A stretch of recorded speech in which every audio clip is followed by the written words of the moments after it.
रंग खणी हर छोली ईंदी आ, सिंधु नदीअ जा रंग खणी हर छोली ईंदी आ।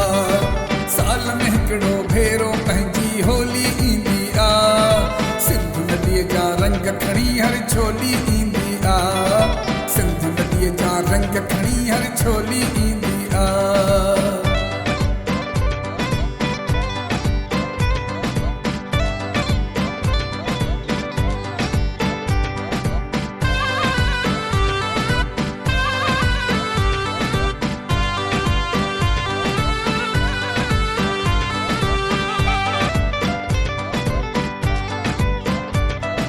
दुनिया जे सारियुनि ॿोलियुनि खे सम्झण था चाहियूं, ख़ैर आहे जे ॿियूं ॿोलियूं न सिखी सघिया आहियूं।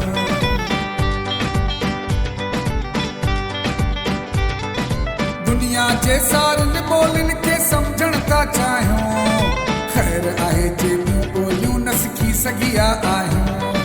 पाण खे सिंधी ऐं गुजराती ॿोली ईंदी आ, सिंधु नदीअ जा रंग खणी हर छोली ईंदी आ, सिंधु नदीअ जा रंग खणी हर छोली ईंदी आ। साल में हिकिड़ो भेरो पंहिंजी होली ईंदी आ, सिंधु नदीअ जा रंग खणी हर छोली ईंदी आ, सिंधु नदीअ जा रंग खणी हर छोली ईंदी आ।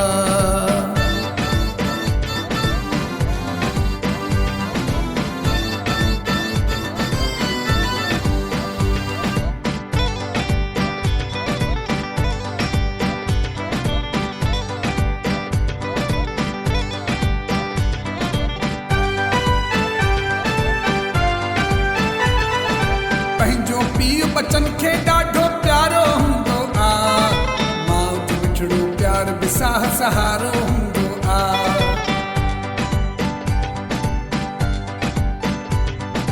पंहिंजो पीउ बचन खे ॾाढो प्यारो हूंदो आ, माउ जो मिठड़ो प्यार बि साह सहारो हूंदो आ। पाण सभिनी खे अमड़ जी हिकु लोली ईंदी आ, सिंधु नदीअ जा रंग खणी हर छोली ईंदी आ, सिंधु नदीअ जा रंग खणी हर छोली ईंदी आ। साल में हिकिड़ो भेरो पंहिंजी होली ईंदी आ, सिंधु नदीअ जा रंग खणी हर छोली ईंदी आ, सिंधु नदीअ जा रंग खणी हर छोली ईंदी आ।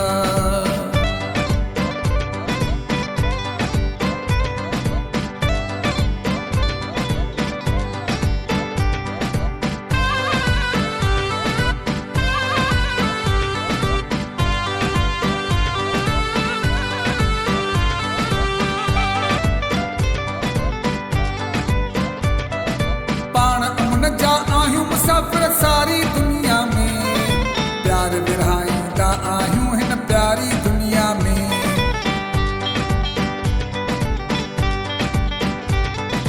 पाण अमुन जा आहियूं मुसाफ़िर सारी दुनिया में, प्यार विरहाईंदा आहियूं हिन प्यारी दुनिया में।